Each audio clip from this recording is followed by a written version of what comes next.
काय साधं होतं का त्या काळातलं कारागृह, त्या काळातल्या जुन्या वस्तू पान, आताच्या नव्या पान, सगळं डुप्लिकेट निघालेल्या वस्तू, ते सगळं असणार त्या काळातलं जाड असणार, लोखंडी पत्र्याचा असणारा त्या दरवाजा असणाऱ्या, मोठे मोठे त्याला गज, मोठे मोठे कुलपं, त्याला साखळ्या लावल्या, त्याला आतमध्ये त्याच्या असणाऱ्या वसुदेव देवकीला कोंडलं, त्याचे 6 लेकरं मारले या दुरात्म्याला. आपल्याला मागचा इतिहास सगळा पाठ आहे.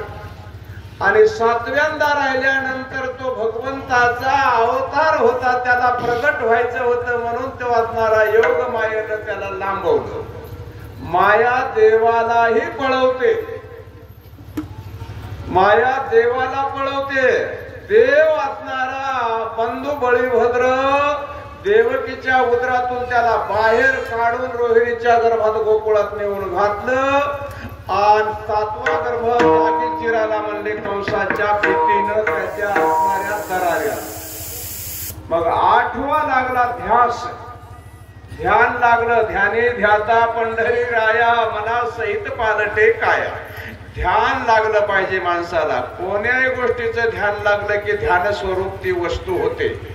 चिंतने चिंतने तद्रूपता, त्या ध्यानामध्ये असणार आपण त्या ध्यानासारखे होऊन जातो. ते ध्यान लागलं त्या असणाऱ्या दुष्ट कंसाला, आणि दुष्ट असणारा कंस त्या ध्यानामुळे काय झाला, कृष्ण रूप झाला. कृष्ण रूप होता येत, पण ध्यान महत्वाचं आहे. कृष्णी कृष्ण तदाकार होऊन या राजा कंसासूर पावला विश्रांतीचे घर, जे योगीही न लहाती. योगी तिथं पोहोचत नाहीत, ते घर प्राप्त केलं कंसाने. का प्राप्त केलं, त्याचा असणारा वैरत्व पत्करलं, ध्यान केलं. ध्यान केल्यामुळं कसं बदललं त्यालाही माहित नाही, पण त्याला जागा प्राप्त झाली. योगीही न लहाते, त्या अशा ठिकाणाला, विश्रांतीच्या स्थानाला तो पोहोचला. 8व्या जन्माला आला म्हटल्यानंतर जन्माला आला म्हणजे वसुदेव देवकीचे उदरी कृष्ण जन्मले मथुरे भीतरी. कंसाचे बंदिशाळे माधारी, श्रावण कृष्ण अष्टमी मध्यरात्री, हे त्याचा जन्मकाळ. श्रावण महिन्याचे कृष्ण पक्षातले अष्टमी, तेथे रात्रीची 12ची बरोबर वेळ, अशा वेळे. आणि त्या मथुरेमध्ये बंदी शाळेमध्ये कारागृहात कंसाच्या देव प्रगट झाले आणि सांगितलं देवकी मातेनं, अरे तुझं प्रगटन मला नको आहे, जन्म पाहिजे. ते म्हणला मला जन्म नाही. जन्म नाही तर जन्मल्या एवढा हो. लहान तर होता येते ना, देवाला कसंही होता येते, नाहीसही होता येते, प्रगटही होता येते, छोट मोठं होता येते. किती पण लहान झालं की असणार सर्वस्व दुसऱ्यावर सोपवल्या जात. म्हणून तुकाराम महाराज लहान झाले आणि मग देवावर फार लहान झाले की व्हावे लहाना उनी लहान. लहान म्हणत हे का देवा. लहान झालं की आपल्याला प्राप्ती होती बरं देवाची, कारण देव सांभाळ करतो. मोठं झालं की आपली जबाबदारी आपल्यावर. आता पंख फुटले म्हणतात, तुम्ही तुमचं बघा बाबा, आमच्याकडे काही राहिलं, आम्ही करायचं होतं तेवढं केलं. म्हणून असणार देव म्हणले लहान झाल्यावर ही जबाबदारी तुमची. आता मी मोठा आहे, आता मी माझ्या मनानं कुठे हिंडू फिरू शकतो. 8 वर्षाची मूर्ती म्हणल्यावर काय.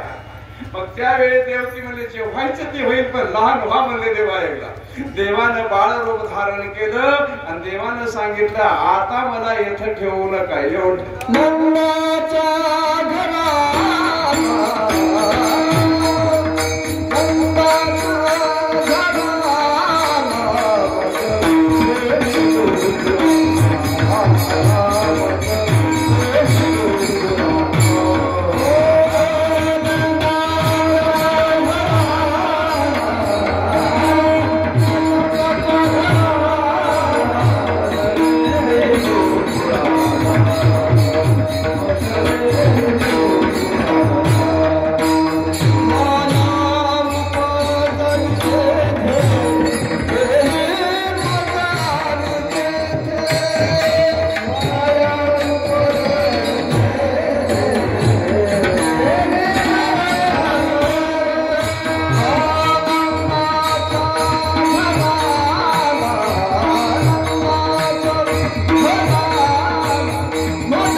मजा आणि येते मला त्याचा तिला येता इतकं सांगितलं. देव लहान झाले. लहान झाल्यावर मग असणारा वसुदेव विचार करू लागले आता याला न्यायचं ते एवढ्या साखळ्या पायामध्ये बेड्या हातामध्ये बेड्या बाहेर पडायचं कसं सांगितलं न्यायचंय गोकुळाला. मग विचार केला मनाशी थोडं चिंतन मांडलं आणि मग उचललं भगवंताला.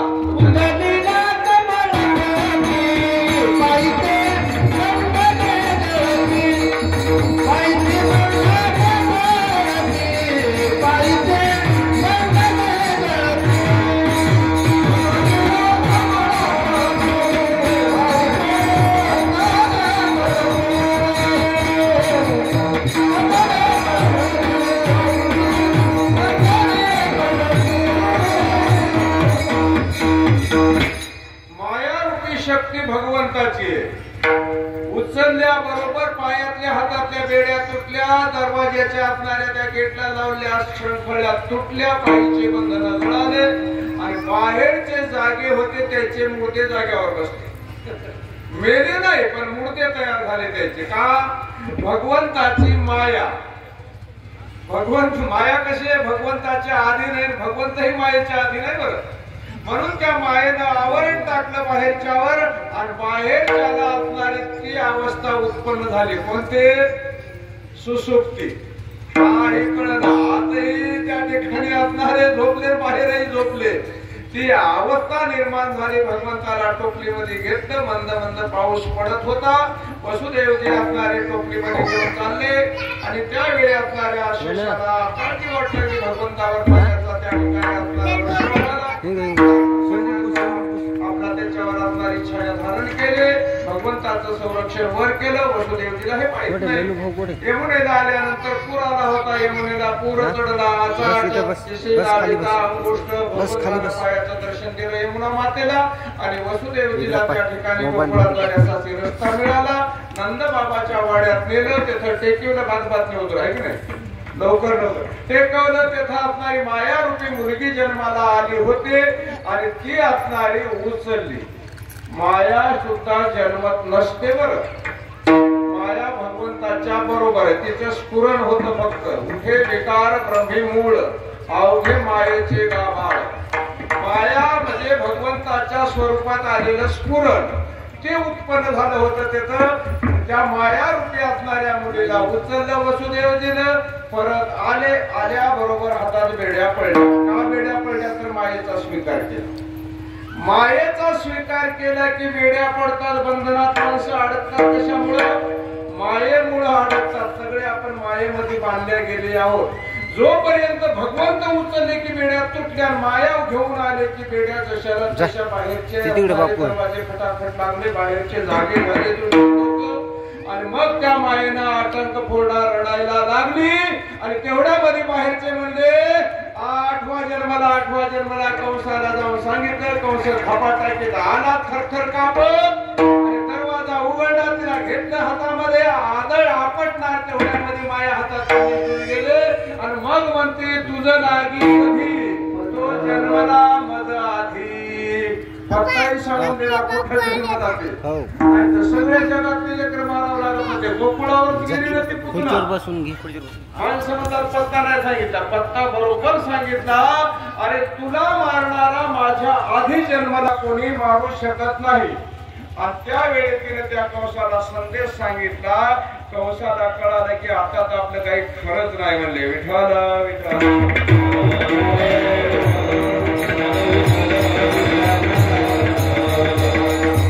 आता इकडं असणारी चिंता लागली. तिकडची चिंता पळाली गोकुळाच्या बाहेर आणि भितरी प्रवेश केला देवे. चिंता ते पळाली गोकुळा बाहेर. भितरी प्रवेश केला देवे. गोकुळामध्ये देवाचा प्रवेश झाला. त्यातली चिंता समूळ नष्ट झाली आणि तिथं आनंद उत्सव साजरा करू लागल्या. गोपी एकमेकीला सांगू लागल्या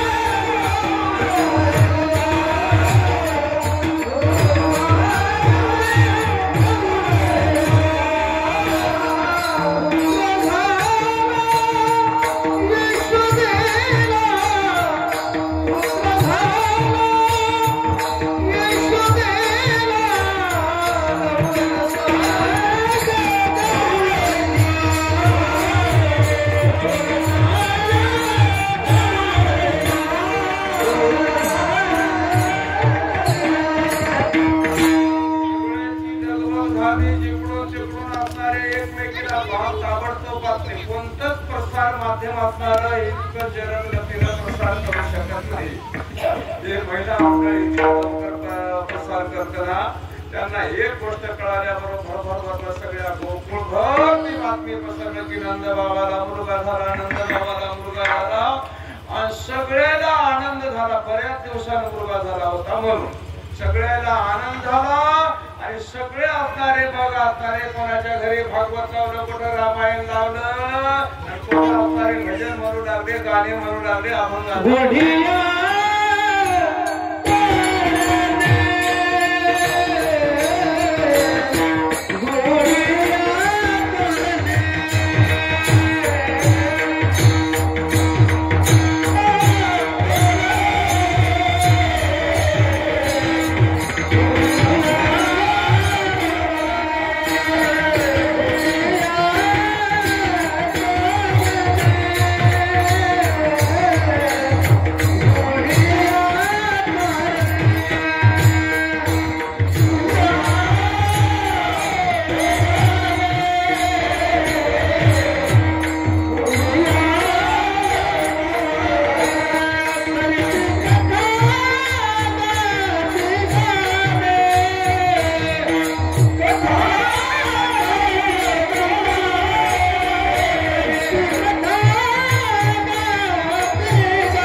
सजवलं, रस्ते सुद्धा सजवलेले आहेत आणि जागोजागी असणारे कथा कीर्तन चालू झाले.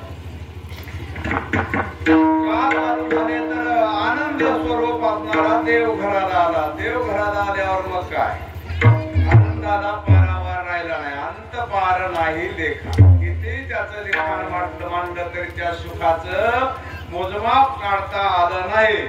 म्हणून म्हणतात गुडिया तोरणे करते कथा गाते गाणे. भगवंतानं अनेक लीला केल्या, अनेक लीला. त्यातल्या काही जास्त लीला मी सांगित नाही, थोड्याफार एक दोन लीला आपण पाहूत. आपला आता वेळ जवळजवळ.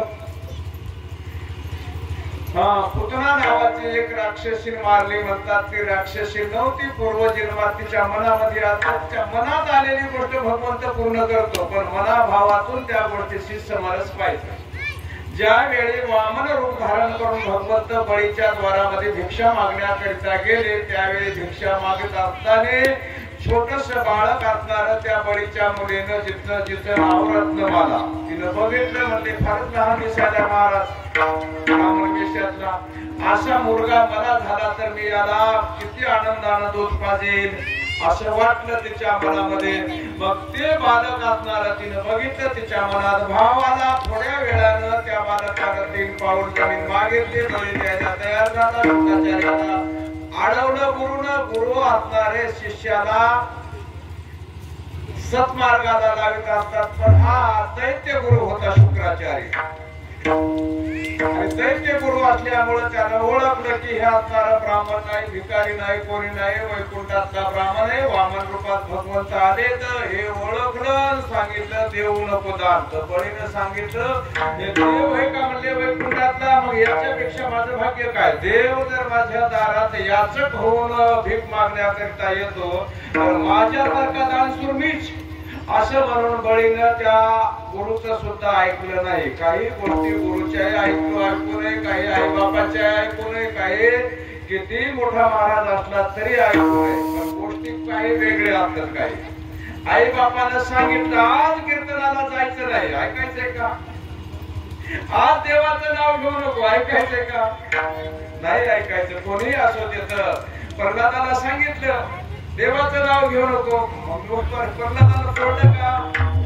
भरतानं राज्य घ्यावं असं कैकेयीला वाटलं, पण भरतानं तिचा स्वीकार केला का? देवाला अरण्यामध्ये रामाला वनवास, मला राज्य. म्हणून प्रल्हादे जनक विभीषण हे बंधू, राज्य माता निंदू भरते केली. भरतानं आईची निंदा केली. का केली? तर काही गोष्टी ऐकू नये म्हणून. कोणत्याही गोष्टी आई बापाच्या ऐकू नये, कोणत्याही गोष्टी असणाऱ्या गुरुच्याही ऐकू नये. आता गुरुनं बराच प्रयत्न केला की संकल्प सोडू नको, पण त्यावेळी बळीराजा दानशूर असल्यामुळं संकल्प सोडला. 3 पावलामध्ये 2च पावलात सगळं असणारं आटून टाकलं. ब्रह्मांड, पाताळ, स्वर्ग, भुवन सगळं आटवलं. बळीनं 3रा पाऊल असणारा डोक्यावर घेतला, पाताळामध्ये नेलं बळीला. त्यावेळी त्या मुलीचा भाव बदलला, रत्नमालेचा.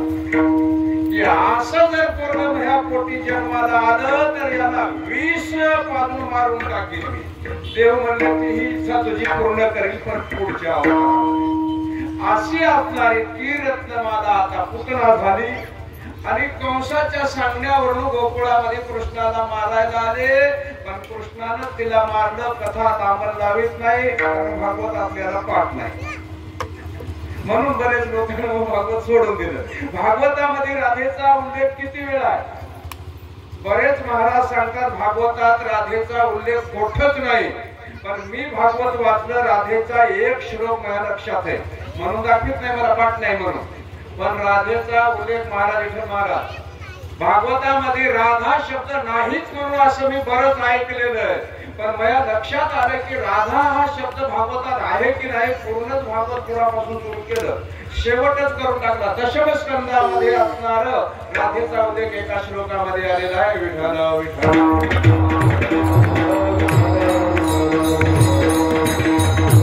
आणि भगवंताने लीला केल्या. भगवंतामध्ये एक महत्वाची लीला आहे चोरीची. चोरी करणं म्हणजे पाप आहे, गुन्हा आहे. आणि तरी भगवंतानं चोरी केली.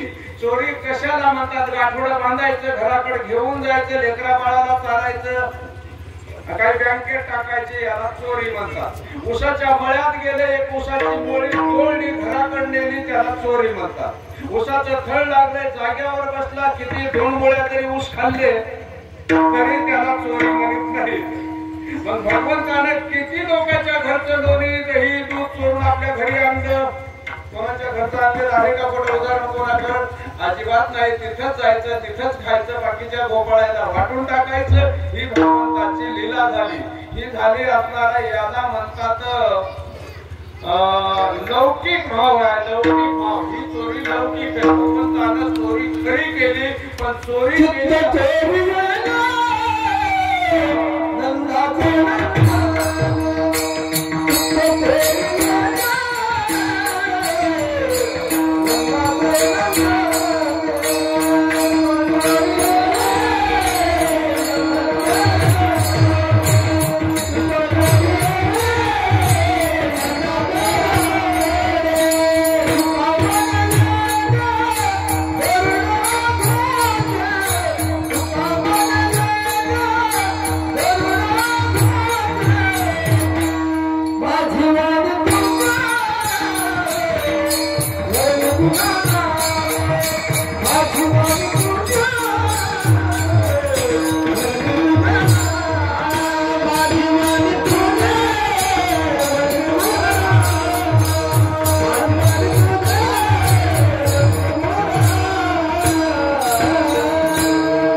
अनुसरण म्हणजे एकरूप होणं.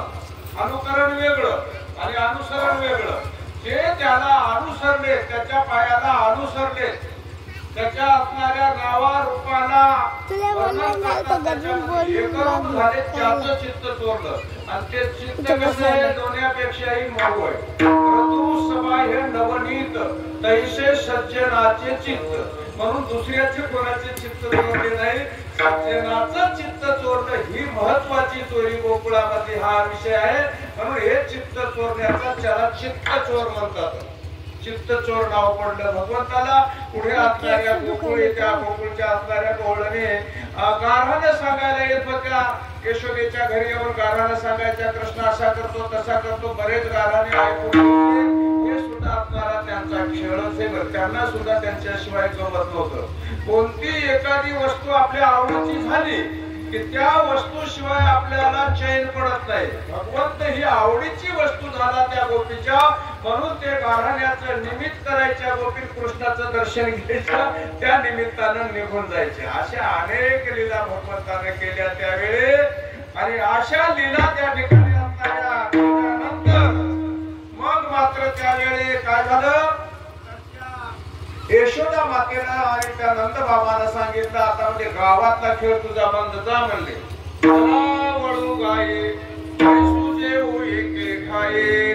गायीच्या निमित्तानं अरण्यामध्ये जंगलामध्ये गायी चालण्याकरिता जाण्याची परवानगी मिळाली. भगवंत निघाले तिकडं आणि निघाल्यानंतर आपले बाळ गोपाळ बरोबर घेतले. सगळे रोडके झाले होते. इतके रोड कसे रे म्हणजे माझे सोबती असणारे.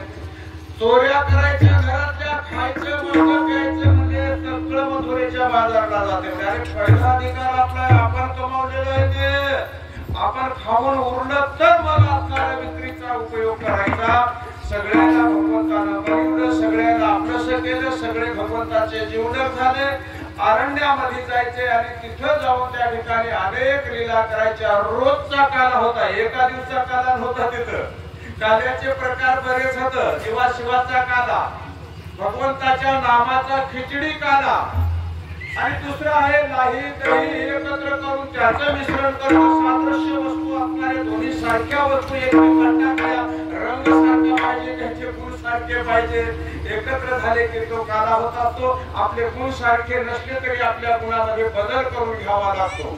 रूप सारखं नसलं तरी रूप आपलं बदलावं लागतं. इथं आलं की देवाचं रूप आपल्याला करायचं, आपलं स्वरूप हे बदलतं.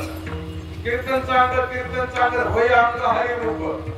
म्हणून असणाऱ्या कीर्तनात आलं की आपलं शरीर देवासारखं होतं आणि देवासारखं स्वरूप झालं की देव भक्ता त्याचं भिन्न. तुका म्हणे देवभक्तपणा नाही भिन्न देवभक्तपणा. देव आणि भक्त हे वेगळे नाही तर एकच होतं. म्हणून ते एक जोपर्यंत होत नाही तोपर्यंत काला होत नाही. देव भक्तामध्ये काला होतो. भगवंताला काला अनेक प्रकारचा केला. तिथं काल्या घेण्याकरता स्वर्गातले देव उतरले. देवालाही काला दुर्लभ आहे. काला फक्त मृत्यू लोकात होतो, वाळवंटात होतो.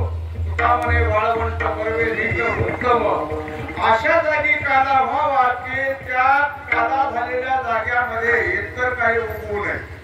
वाळवंट हे असणारा आपलं हे वाळवंट इथं काला झाला की इथं विकार उत्पन्न होत नाही. काला होणं म्हणजे देवाशी एकरूप होणं.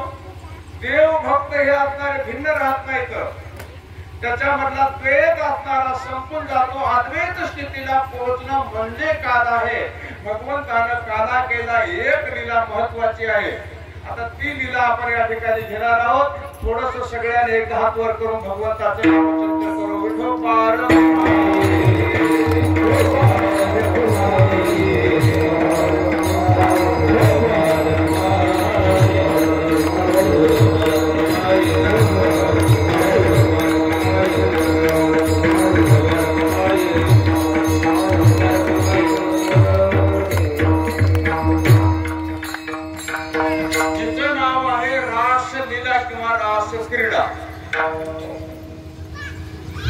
शरद ऋतूमध्ये पौर्णिमेची रात्र आणि त्या रात्रीमध्ये भगवंताच्या मनात आले की आपण रासलीला करायची.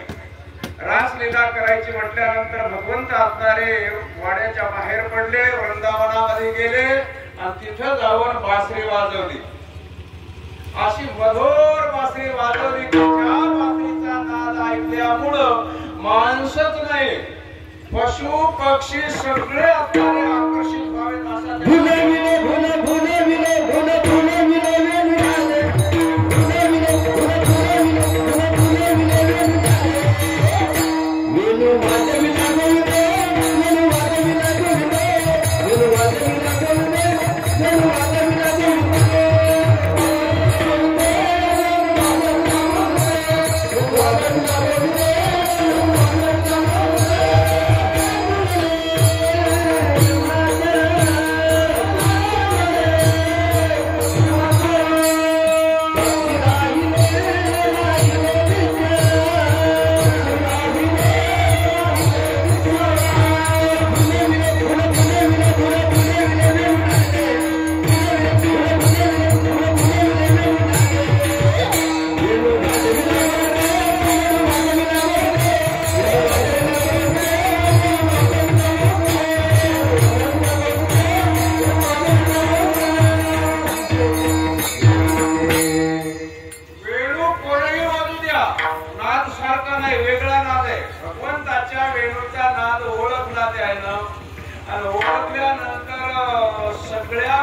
नादामध्ये असणार आपलं जे काही दैनंदिन काम आहे, नित्य काम आहे, कर्म विसरल्या, त्या नादामध्ये विसरावं लागतं, स्वतःला विसरल्या. कसं काय असणार त्या ठिकाणी श्रृंगार ज्याला म्हणतात, श्रृंगार रस, असे 9 रस तर पहिला श्रृंगार रस सांगितलेला आहे.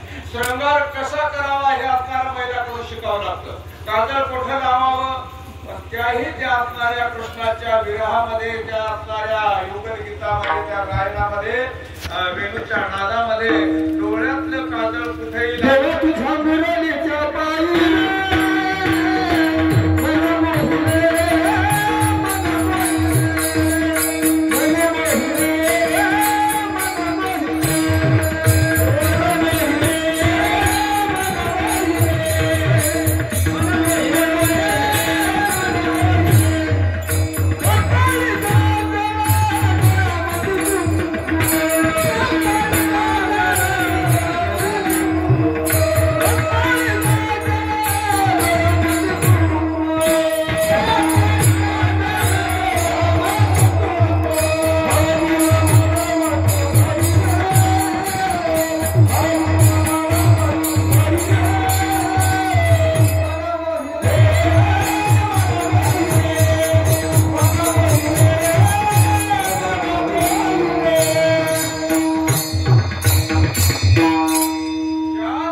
सगळं चित्त हरण झाल्यामुळं स्वतःचा त्या ठिकाणी असणारा आणि देह धर्म विसरल्या, आणि विसरल्यानंतर मग त्या ठिकाणी आकर्षित झाल्या, जनावर आकर्षित झाले. गाय, सूर्य, चंद्र हे सगळं तृण चारा चरू विसरल्या.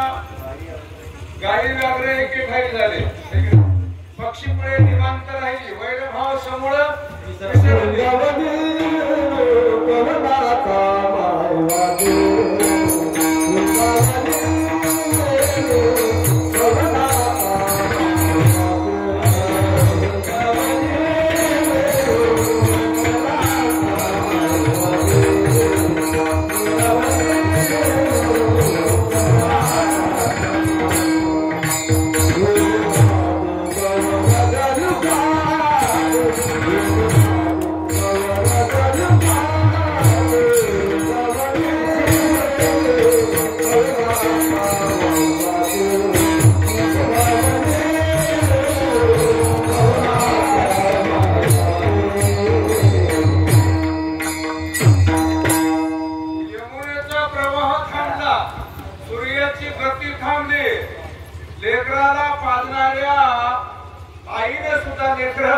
समोर असणारे जवळ घेतलेले दुग्धपान करत असलेले खाली टाकून दिले. का परिणाम झाला तिथं त्या वेणूचा, है की नाही? यमुना जळ स्थिर स्थिर वाहे, रवी मंडळ चालता स्थिर होये, बाळा असताना देव विसरले माये. सगळं विसरून गेल्या त्या नादामध्ये ही अवस्था झाली. त्यावेळी सगळं आल्यानंतर भगवंतानं सर्वाबरोबर ती रास क्रीडा केले, अनेक प्रकारचं गायन केलं, त्या ठिकाणी अनेक प्रकारचे खेळ खेळले, अनेक प्रकारचे हावभाव, अनेक प्रकारचं नृत्य त्या ठिकाणी झालं, आणि सगळ्याला त्या गोष्टीला त्या ठिकाणी आकर्षित झालेले. काही अभिमान झाला की देव आमच्या सोबत आहे. देवाला अभिमान कुणाला सहन होत नाही. तिला वाटते माझ्यापेक्षा, देवाला अनेक रूप धारण केली, प्रत्येकीला वाटते माझ्याकडेच आहे, पण भगवंताने एकच झटका दिला, अदृश्य झाले, निघून गेले. मग पाहतात कुठे कृष्ण नाही, व्याकुळ झाल्या विरहानं, एकमेकीच्या घड्याला पडल्या, आणि त्याच्यातच एक कृष्ण एक राधा होऊन ते रात्रभर खेळत राहिले. आता कृष्ण गेला निघून, पण कुठं गेला याचं चिंतन मांडलं, तर त्यानं तर्क काढला, तर ते निश्चित असणारी जी काही आहे म्हणजे राधा, अनन्याची राधा, अनन्या डोळ्याची, आणि त्या राधे सोबत गेला असा सगळ्यांना निष्कर्ष काढला. तिथं श्लोक आहे राधेच्या नावाचा. तिच्या बरोबर गेला हे काढलं, आणि तिथं पाहत असतात पाऊल खुणा दिसल्या, एक स्त्रीच्या पावलाच्या खुणाने एक भगवंताचे चरण कमळ तर ओळखलेच की, आणि त्या दोन खुणा दिसतात आणि राधेच्या हाताला धरून गेले असा त्याचा समज झाला. थोडा पुढं माग काढीत काढीत गेल्या, पुढे गेल्यानंतर एक पाऊल खुण गायब झाली. मग विचार केला की निश्चित असणार आता म्हणजे इथं म्हणजे कृष्णानं तिला उचलून घेतला असावं, तिचे पाय थकले असावं, थकली आता दमली आता भगवंताने तिला कडेवर घेतलेलं असावं. आणि कडेवर घेतलं म्हटल्यानंतर पुढे गेल्यानंतर पुढे काही फुलाच्या काही दिसल्या, काही फुलं बाहेर पडलेली दिसली. भगवंताचे असणारे पंजे जास्त पडते, टाचा कमी उडते. त्याने विचार केला त्यानं फुलं तोडीत असताना म्हणजे भगवंतानं पंजावर आता उभं राहून फुलं तोडली असावे म्हणून टाचे खाचा भाग कमी उमटला. आणि त्या फुलाचा गजरा केला होता. गजरा पाण्याने राधेला काय फुलं असणारे खाली पडले असते. त्या ठिकाणी असणारा भगवंताची ही रासलीला म्हणतात. दशमस्कंदामध्ये आणि पुढे त्या ठिकाणी असणारे मग सगळे विचार करू लागले. असा कृष्ण आहे. मग सगळ्या गोपिका त्यावेळी असणाऱ्या आकर्षित झाल्या. भगवंताच्या दर्शनाशिवाय एकही दिवस जात नव्हता किंवा सापडत